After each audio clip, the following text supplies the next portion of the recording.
My wife said, "I sold your old Cadillac for $40,000. Her family celebrated, thinking it was a smart move. "Let's buy dinner with the money," she said. I stayed quiet. Then the car dealership called screaming, "Why is the police here? I'm glad to have you here. Follow my story until the end and comment the city you're watching from, so I can see how far my story has reached." I stared at my empty garage, the oil stain on the concrete floor, the only evidence that my 1967 Cadillac Eldorado had ever existed. My hands trembled as I gripped the doorframe, trying to process what Melissa had just told me with such casual indifference. "I sold your old Cadillac for $40,000, she announced from behind me, her voice carrying that tone she used when she thought she'd done something particularly clever. "The buyer came this morning while you were at your doctor's appointment." I turned slowly, my 70-year-old joints protesting, and looked at the woman I'd been married to for 38 years. She stood there in our kitchen doorway, arms crossed, wearing that satisfied smirk I'd come to know so well. Behind her, I could see our son Michael and daughter-in-law Jennifer exchanging approving glances. "You sold my car?" The words came out barely above a whisper. I felt like someone had reached into my chest and squeezed my heart with an iron fist. "Oh, Arthur, don't be so dramatic," Melissa waved her hand dismissively. "It was just sitting there collecting dust. When's the last time you even drove that thing? 6 months ago? A year?" Michael stepped forward, putting his hand on my shoulder in that patronizing way that made my skin crawl. "Dad, Mom did you a favor. You're 70 years old. You don't need to be driving around in some ancient gas guzzler. Think about the insurance savings alone." Jennifer nodded enthusiastically, bouncing our 18-month-old grandson Tommy on her hip. "Plus $40,000.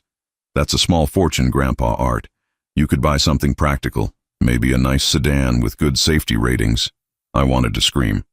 I wanted to tell them that they had no idea what they'd done, that the car wasn't just transportation to me, but when I opened my mouth, nothing came out. The words stuck in my throat like they always did when I tried to explain something important to this family. "We're going to have a celebration dinner," Melissa continued, already mentally spending money that belonged to something precious to me. "I'm thinking that new steakhouse downtown, the one with the $40 ribeyes. We deserve a treat after making such a smart financial decision." Smart financial decision. I closed my eyes and leaned against the garage wall. If only they knew. If only any of them had ever bothered to listen when I tried to tell them about cars, about history, about the things that mattered to me. "Dad, you okay?" Michael's voice seemed to come from far away. "You look pale," I nodded, not trusting myself to speak. How could I explain that they'd just sold a piece of my soul? How could I make them understand that the Cadillac wasn't just a car, but the last tangible connection I had to my father? The worst part was how pleased they all looked with themselves. Melissa was already on her phone, probably making dinner reservations. Jennifer was cooing to Tommy about how Grandpa was going to buy him lots of toys with his car money. Michael was nodding approvingly, like he'd personally overseen some brilliant business transaction. None of them asked me how I felt about it. None of them considered that maybe, just maybe, I should have been consulted before they disposed of my property. In their minds, I was just a confused old man who needed their guidance to make smart decisions. I walked back into the house and sat heavily in my recliner, the same chair I'd been relegated to for the past 5 years as my family increasingly treated me like furniture. Melissa bustled around the kitchen, talking excitedly about appetizers and wine pairings while Michael and Jennifer discussed how I should invest the money. "A CD would be safest," Jennifer was saying. "With his age, he can't afford to take risks in the stock market. Or maybe we should help him set up one of those high-yield savings accounts," Michael added. "Keep it liquid in case he needs it for medical expenses." They talked about me like I wasn't sitting 10 feet away, like I was already dead and they were dividing up my estate. The money from my car, my father's car, had become their windfall to manage. I thought about the day my father gave me that Cadillac. I was 22, fresh out of college, about to start my first real job. Dad had bought it new in 1967, midnight blue with white leather interior, and he'd babied that car for 15 years before passing it down to me. "Take care of her, Arthur," he'd said, running his weathered hand along the pristine hood. "She's got character, not like these plastic pieces of junk they're making now." I'd driven that car to my first job, to my wedding, to the hospital when each of my children was born. I'd spent countless weekends in the garage with my father, learning how to maintain her, how to appreciate the craftsmanship that went into every detail. Even after Dad passed away 10 years ago, working on that Cadillac felt like spending time with him. But try explaining that to Melissa. Try telling her that some things have value beyond their price tag. I'd learned long ago that my wife viewed everything through the lens of immediate practicality. If something wasn't serving an obvious purpose in her daily life, it was clutter to be eliminated. "Arthur, stop sulking." Melissa's sharp voice cut through my memories. "We're doing something nice with the money, as a family. Isn't that what matters?" I looked up at her, this woman who'd shared my bed for nearly 4 decades but had never really known me at all. "You should have asked me first."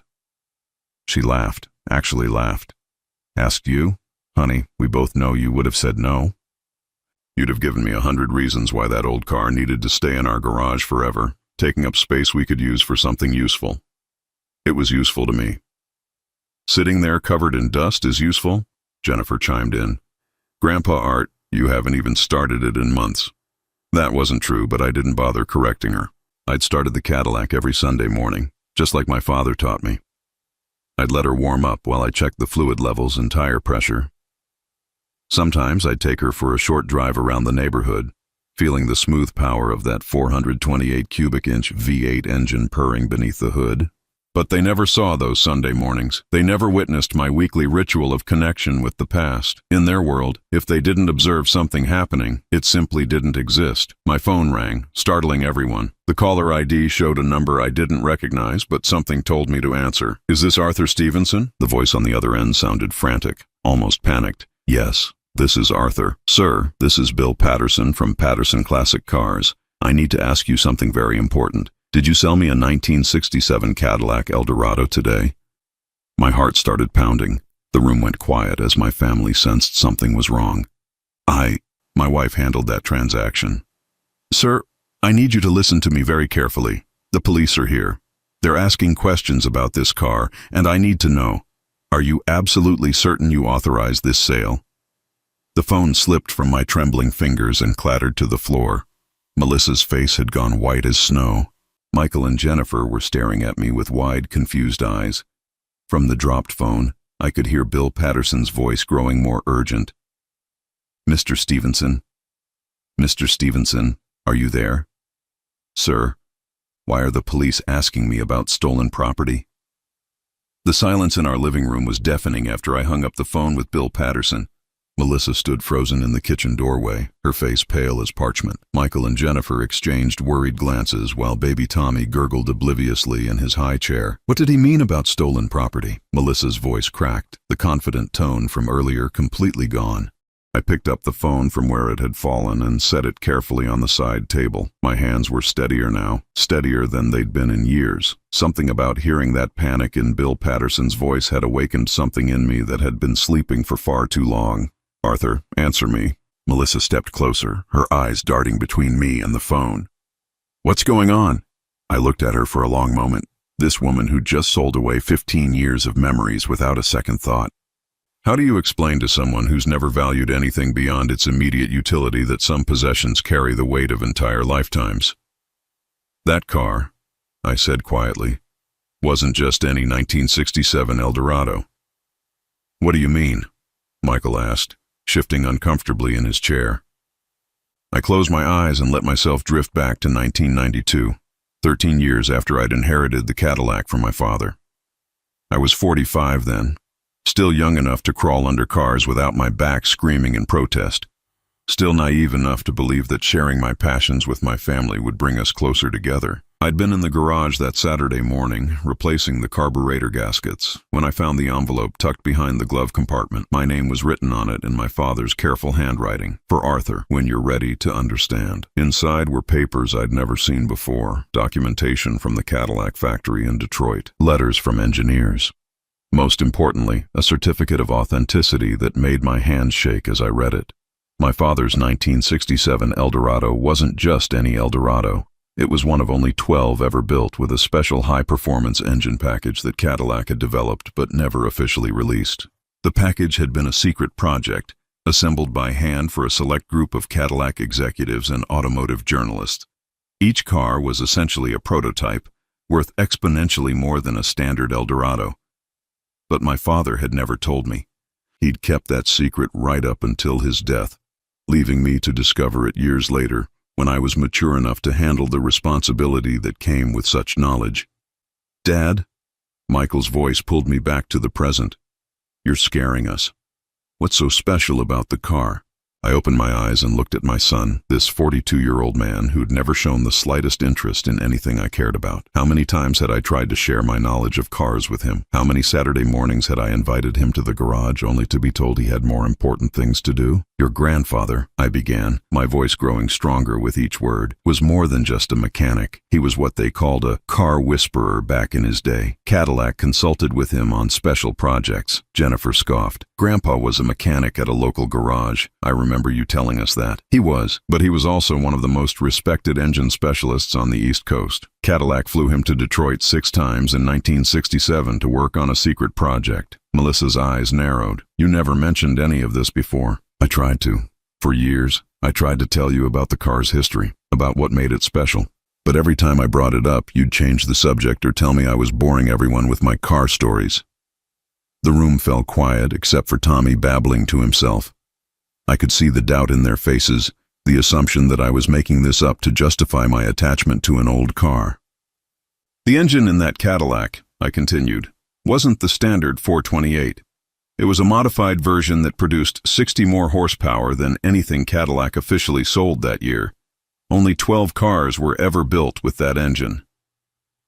How do you know all this? Michael asked, his skepticism evident. I smiled for the first time all day. Because I've spent the last 30 years researching it. Because I've been in contact with the other owners. Because 3 years ago, a collector in California offered me $250,000 for that car and I turned him down. The number hit the room like a physical blow. Melissa actually staggered backward, gripping the doorframe for support. $250,000? She whispered. The last one that sold at auction went for $320,000. That was 18 months ago. I stood up slowly, my old bones creaking, and walked toward the garage door. But it wasn't about the money. It never was. I opened the door and stepped into the empty garage, breathing in the lingering scent of motor oil and memories. Behind me, I could hear my family following, their footsteps hesitant on the concrete floor. This is where I spent every Sunday morning for the past 10 years, I said, running my hand along the workbench where my tools still lay organized exactly as I'd left them. Not because I had to, but because I wanted to, because maintaining that car was like maintaining a connection to my father. I pulled open a drawer in the workbench and withdrew a thick folder, its edges worn from years of handling. Inside were photographs, documents, correspondence with other collectors, and detailed maintenance records going back 40 years. He kept everything, I said, showing them pictures of my father working on the Cadillac's engine alongside men in Cadillac engineering uniforms. Every oil change, every repair, every modification. He documented it all because he knew someday it would matter. Jennifer picked up one of the photographs, squinting at the date stamp, October 1967. This is really Grandpa? That's him, working with the Cadillac team on the final engine adjustments before delivery. I pointed to a younger version of my father, his sleeves rolled up, his face intense with concentration.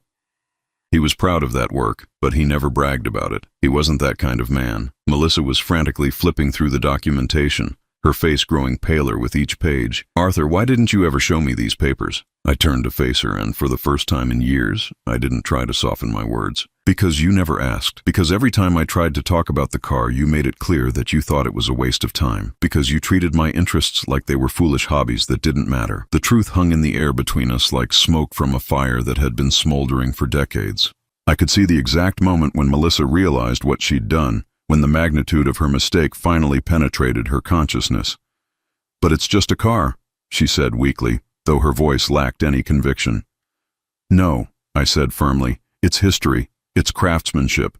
It's the last thing my father and I worked on together before he got too sick to come to the garage. I closed the folder and held it against my chest. It's everything you never bothered to understand about me. My phone rang again. Bill Patterson's number. This time, when I answered, his voice was calmer but urgent. Mr. Stevenson, I need you to come down here immediately. The police want to speak with you about the ownership documentation for this vehicle. There are some irregularities they need to discuss. I looked at Melissa, whose face had gone from pale to gray.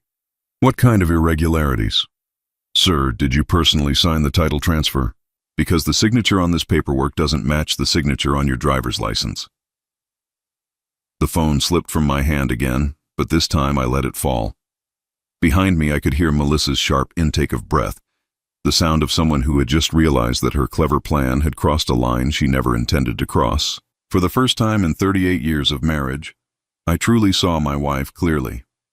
And what I saw was a stranger who had been living in my house, making decisions about my life, treating me like an obstacle to be managed rather than a partner to be respected. The police were coming, and everything was about to change. The drive to Patterson Classic Cars felt like the longest 20 minutes of my life. Melissa sat rigid in the passenger seat, her hands clenched so tightly in her lap that her knuckles had turned white. She hadn't spoken a word since we left the house, but I could practically hear her mind racing, trying to figure out how to talk her way out of the mess she'd created. Michael had insisted on following us in his own car, bringing Jennifer and the baby. I'd told them it wasn't necessary, but my son had developed this habit over the years of treating me like I couldn't handle important situations on my own.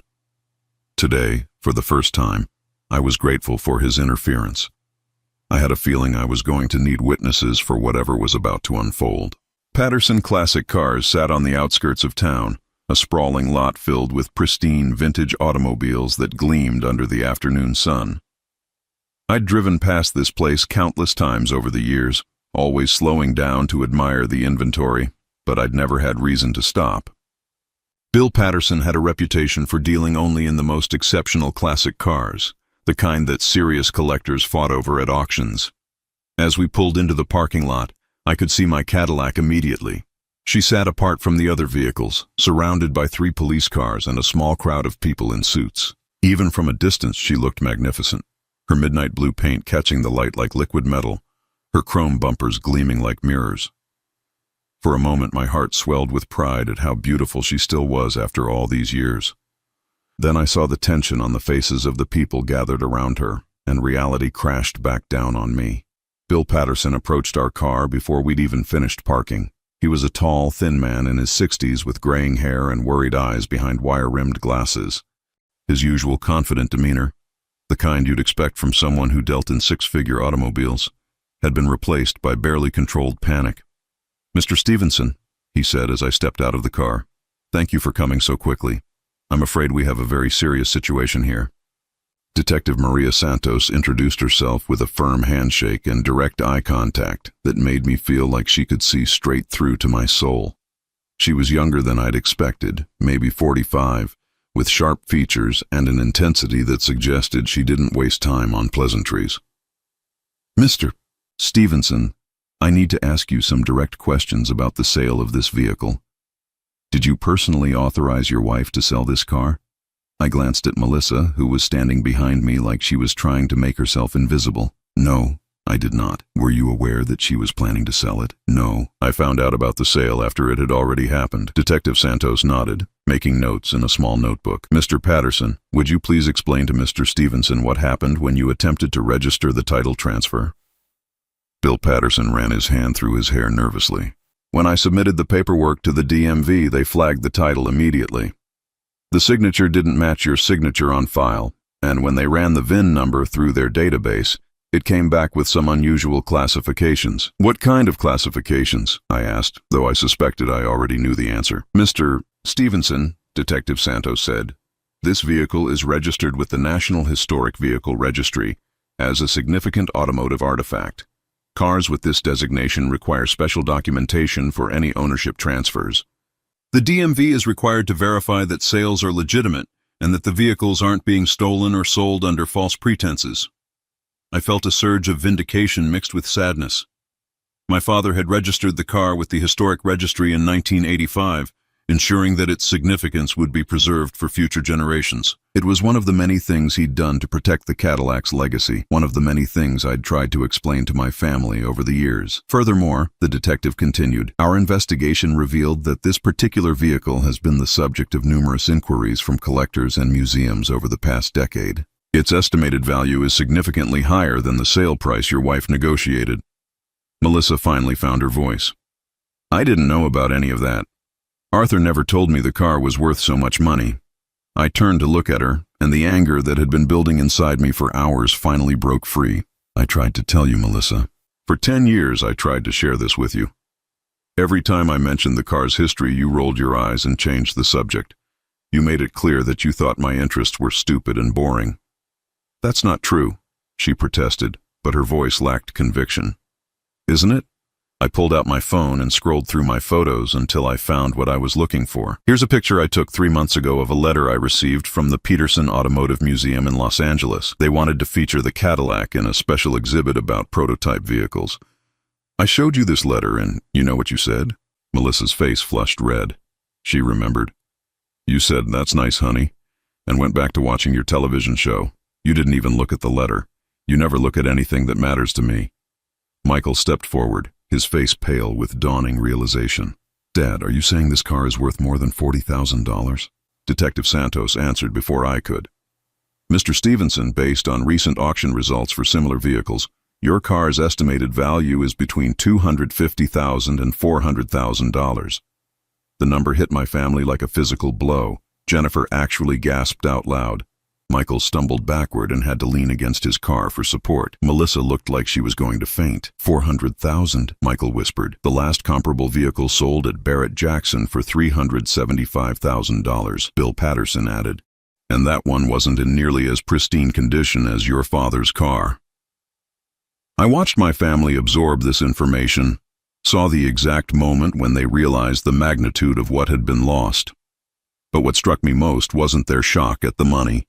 It was their shock that I had known something they didn't. For the first time in years, they were looking at me like I might actually have valuable knowledge worth listening to. Mr. Stevenson, Detective Santos said, I need to ask your wife some questions about how she obtained access to the title and registration documents. Melissa's hand started shaking.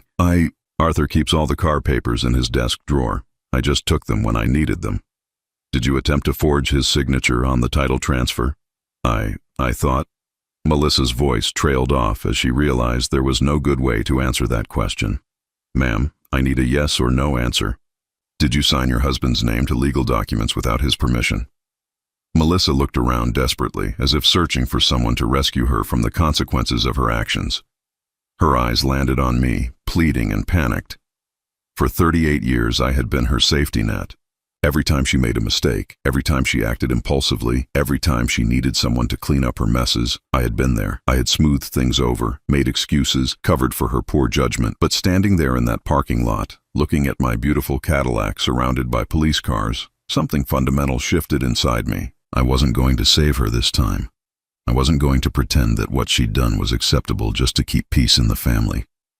Yes, Melissa whispered finally. I signed his name. Detective Santos closed her notebook with a sharp snap. Mrs. Stevenson, I'm afraid I need to inform you that you may be facing charges of forgery and theft. You'll need to come with me to the station to answer some additional questions. As I watched my wife of 38 years being led toward a police car, I felt something I hadn't experienced in decades, the satisfaction of truth finally being acknowledged. For years I had been dismissed, ignored, treated like my thoughts and feelings didn't matter. Now suddenly, everyone was paying attention. Bill Patterson approached me as the police cars pulled away. Mr. Stevenson, I want you to know that the sale is obviously void. Your car will remain in my possession until this legal matter is resolved, but she's safe here. I nodded, looking at the Cadillac one more time. Tomorrow I would have her back where she belonged, but more importantly, I would have something back that I'd lost long ago, my family's respect. Whether I wanted it anymore was an entirely different question. The house felt different when I returned home alone that evening.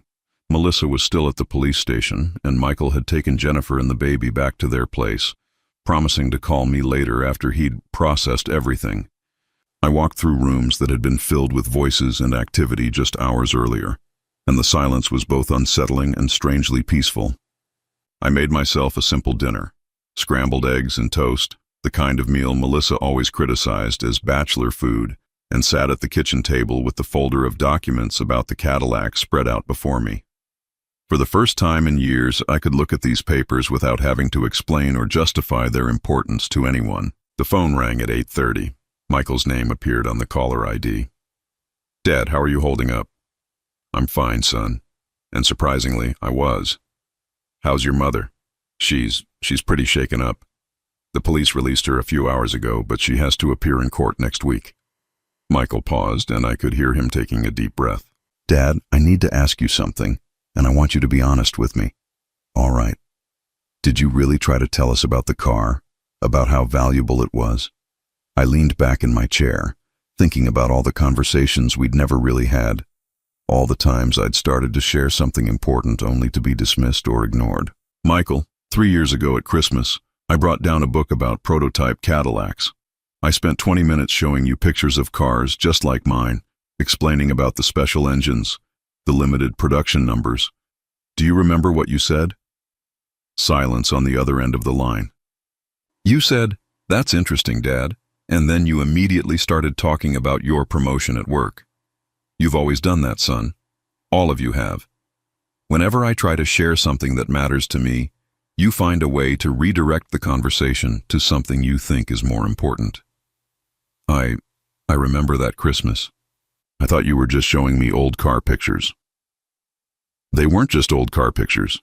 They were documentation of automotive history, evidence of why my car was special.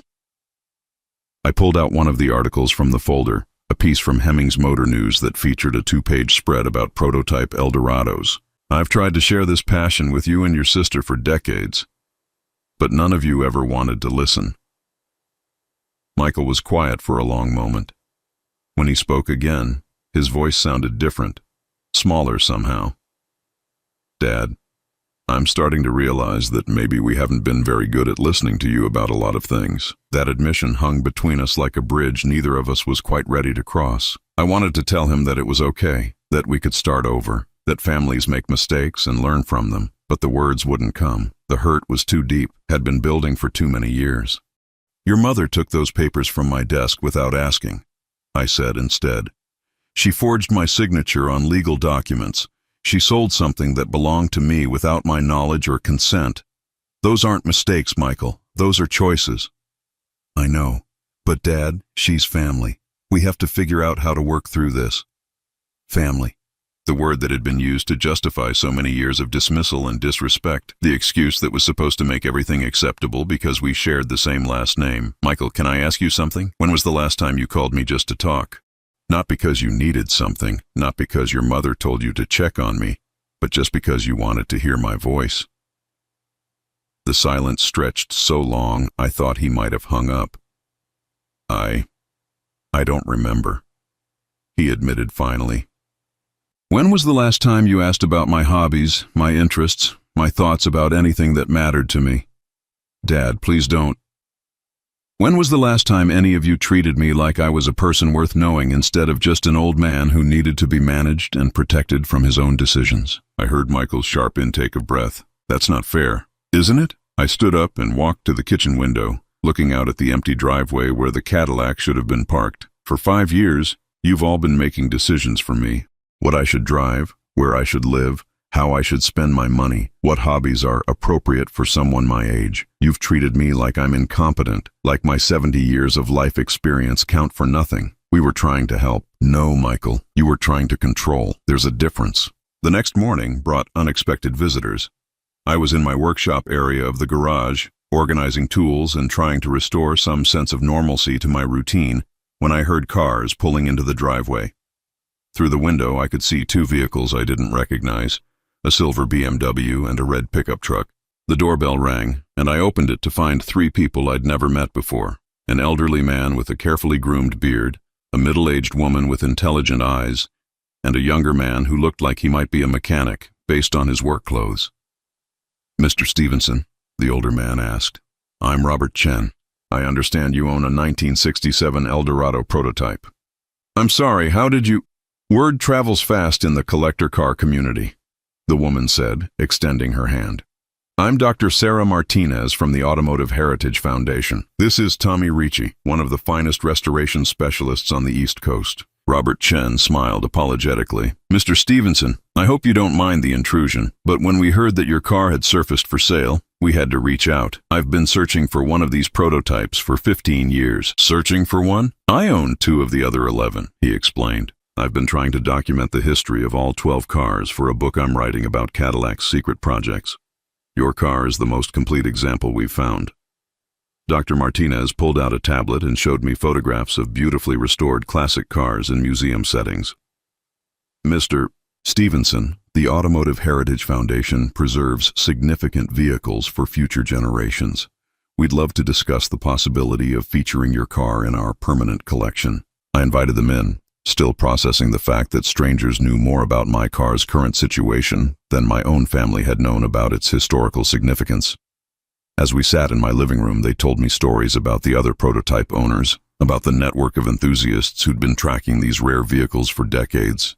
Your father, Robert Chen said, consulting notes on his phone, corresponded with my friend Harold Weinstein back in the 1980s.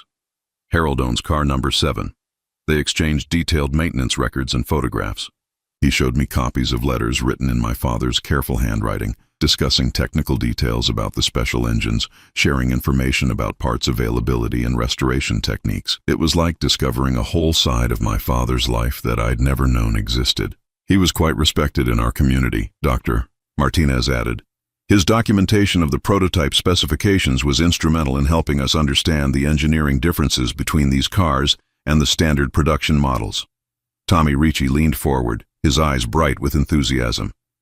Mr. Stevenson, I've been working on classic Cadillacs for 30 years, and I've never seen one maintained as meticulously as yours. The engine compartment is absolutely pristine. Every component is either original or correctly restored using period-appropriate techniques.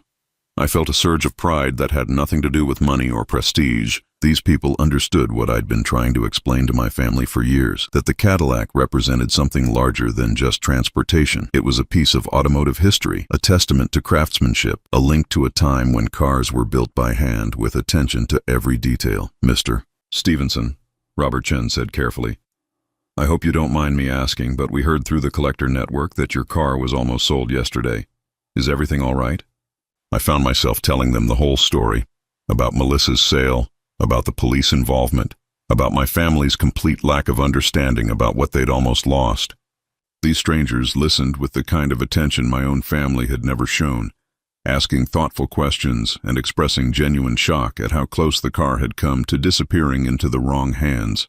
The dealer who bought it, Tommy Ricci said, shaking his head, he had no idea what he was getting. If he'd tried to modify it or sell it to someone who didn't understand its significance. It would have been a tragedy, Dr. Martinez finished. These cars are irreplaceable pieces of automotive history. When they left an hour later, each of them pressed business cards into my hand and made me promise to call if I ever wanted to connect with other collectors or needed advice about the car's care. For the first time in years, I felt like I'd had a conversation with people who saw me as knowledgeable and interesting, rather than just an old man with outdated interests. As I watched their cars disappear down the street, I realized something that should have been obvious long ago. I had been living with the wrong people. For decades, I'd tried to force my family to appreciate things they would never understand, while there was an entire community of people out there who shared my passions and respected my expertise. That evening, Melissa came home from her sister's house where she'd been staying since her release from the police station. She looked exhausted and defeated, her usual confident demeanor replaced by something I'd rarely seen in her. Uncertainty. Arthur, she said quietly, we need to talk.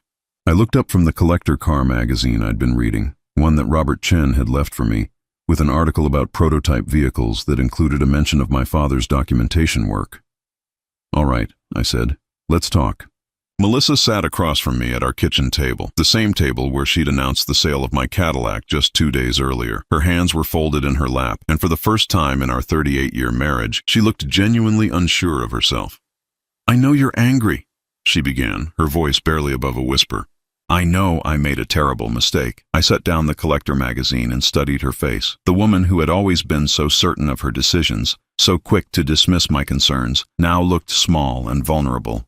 Part of me, the part that had spent decades trying to keep peace in our household, wanted to comfort her, to tell her that everything would be all right. But I couldn't. Not this time. A mistake, I repeated slowly. Is that what you call forging my signature? Taking my property without permission? Selling something that meant everything to me? Her eyes filled with tears.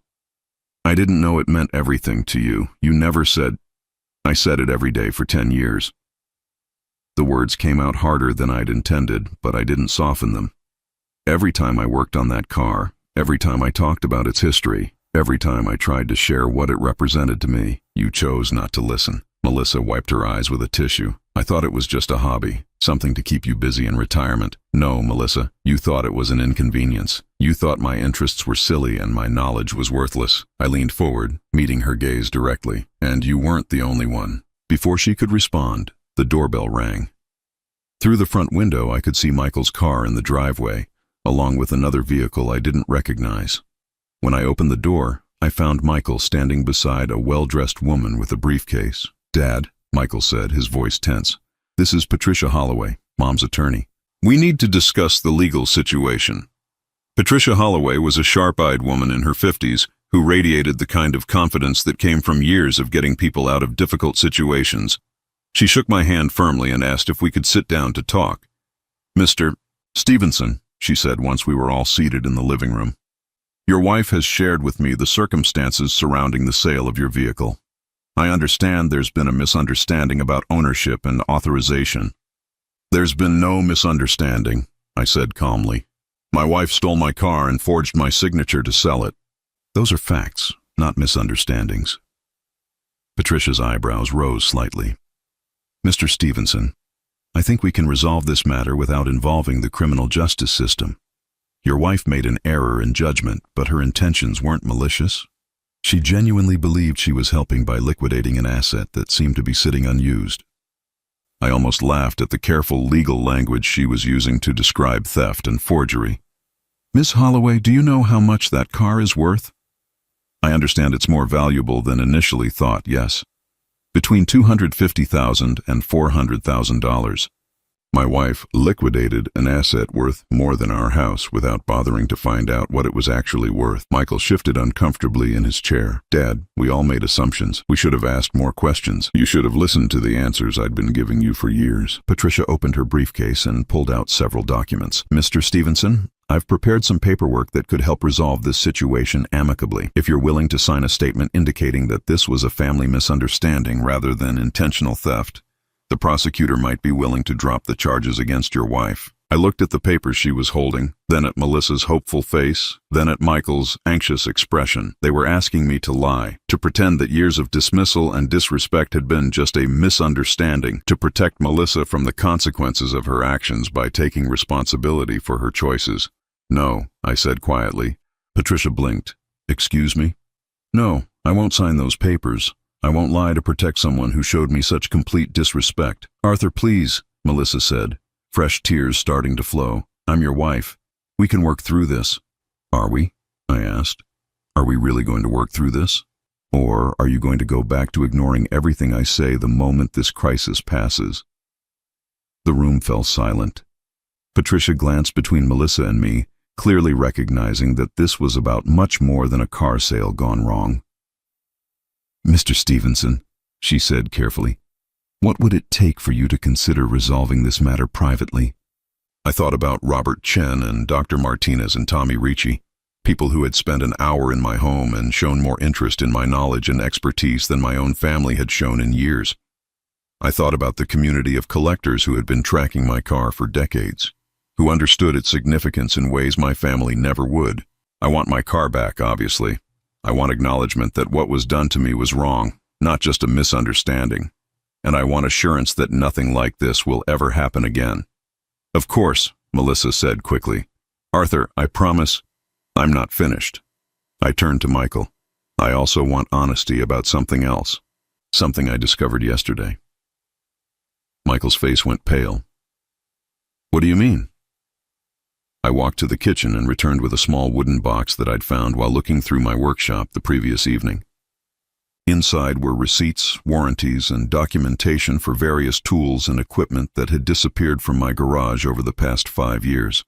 My 1947 Stanley plane, the one that belonged to my grandfather. "Where is it?" Michael's mouth opened, but no words came out. "My complete set of snap-on wrenches.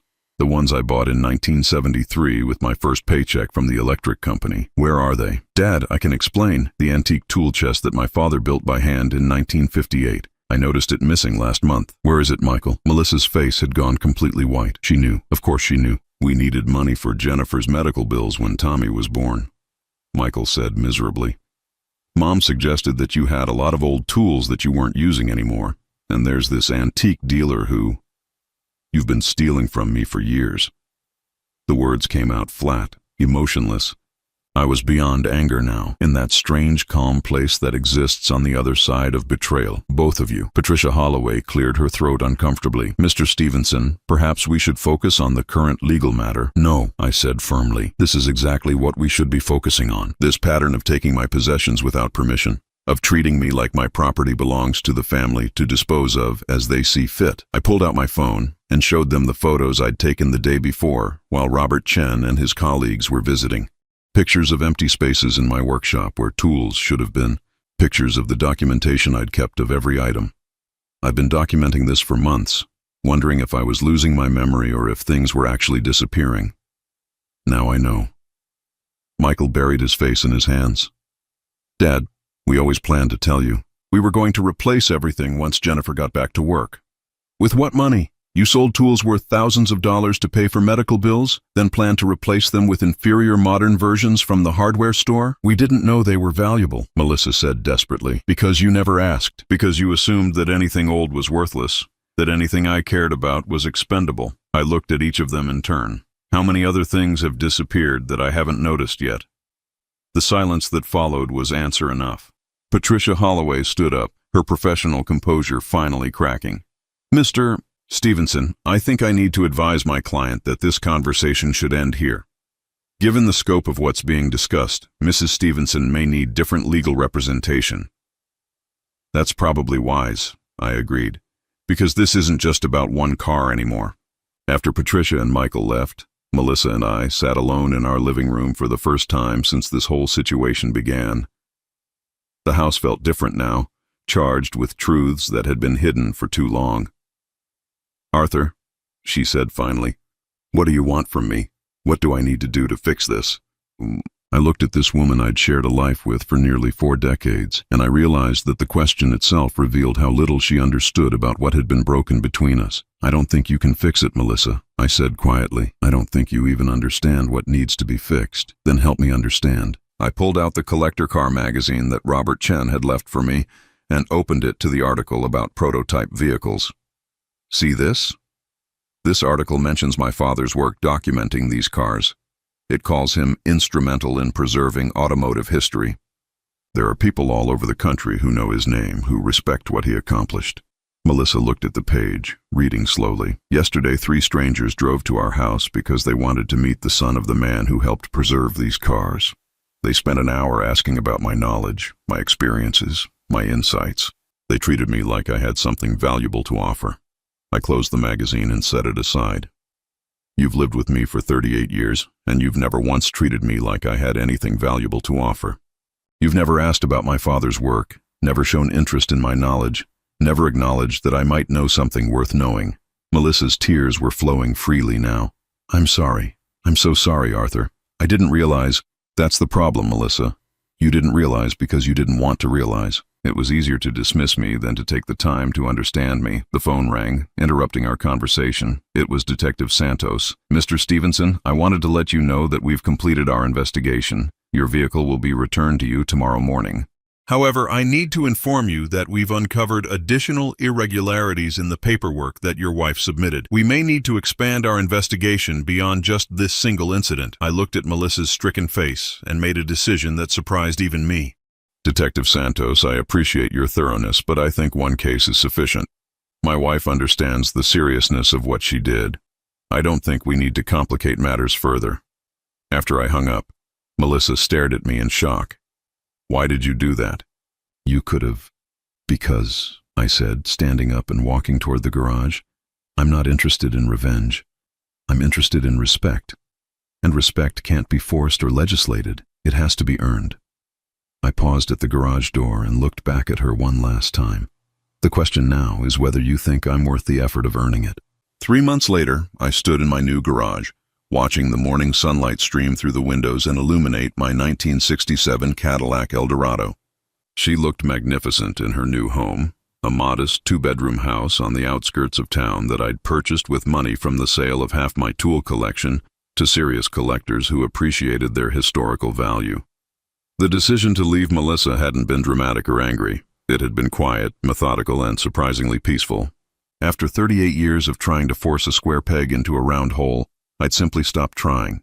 The divorce papers had been signed 6 weeks ago. Melissa kept the house and most of our joint assets. I kept my car, my remaining tools, and something far more valuable, my dignity. My phone buzzed with a text message from Robert Chen. "Arthur, the Pebble Beach Concourse Committee approved our application. Your Eldorado will be featured in the prototype class next month. This is quite an honor." I smiled, remembering how Melissa used to roll her eyes whenever I mentioned car shows. "Just a bunch of old men pretending their toys are important," she'd say. Now my toy would be displayed at one of the most prestigious automotive events in the world, recognized for its historical significance by people who understood such things. The doorbell rang and I opened it to find Tommy Ricci holding a large manila envelope. "Arthur," he said with a grin, "you're going to want to see this."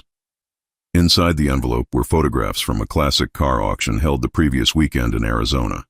One of the other prototype Eldorados, car number 8, according to Robert Chen's numbering system, had sold for $425,000. "Yours is in better condition than that one," Tommy said, settling into the comfortable chair I'd placed in the garage for visitors. "With the documentation you have, the maintenance records your father kept, the provenance. If you ever wanted to sell, you could probably get close to $500,000. I set the photographs aside and ran my hand along the Cadillac's fender. "I'll never sell her." "I didn't think you would. But it's nice to know what she's worth, isn't it?" It was nice, but not for the reasons people might expect. The money wasn't what mattered. It was the validation. For years I'd been told that my interests were worthless, that my knowledge was irrelevant, that my passions were silly hobbies that didn't matter. Now I had proof that I'd been right all along. Tommy pulled out his phone and showed me pictures from a classic car meet he'd attended the previous weekend. "There's a group of us getting together next Saturday at the Peterson Museum in LA. 5 of the 12 prototype owners will be there. Robert really wants you to come." I'd been to more car events in the past 3 months than in the previous 10 years combined. It wasn't just about the cars. It was about the community. These people listened when I spoke. They asked thoughtful questions about my father's work, about restoration techniques, about the technical differences between prototype and production models. They treated me like an expert because it turned out I was one. "I'll be there," I said. "I'm planning to drive the Cadillac down. She needs a good long road trip." After Tommy left, I spent the afternoon in my garage, not working on anything in particular, just enjoying the peace of my new space. Everything here was mine, chosen by me, arranged by me, maintained by me. No one questioned my decisions or criticized my methods. No one made me feel guilty for spending time on things I loved. The phone rang around 4 o'clock. Michael's name appeared on the caller ID. "Dad, how are you settling in?" "Fine, son. The house is perfect for my needs. I drove by yesterday. The garage looks bigger than your old one." "It is. Big enough for the Cadillac and a proper workshop area." There was a pause. Michael had been calling every few weeks since the divorce was finalized, awkward conversations where he tried to maintain some connection while avoiding the uncomfortable truths about why I'd left. "Dad, I wanted you to know that Jennifer and I have been talking. About the tools we sold, about not listening to you. We want to make things right.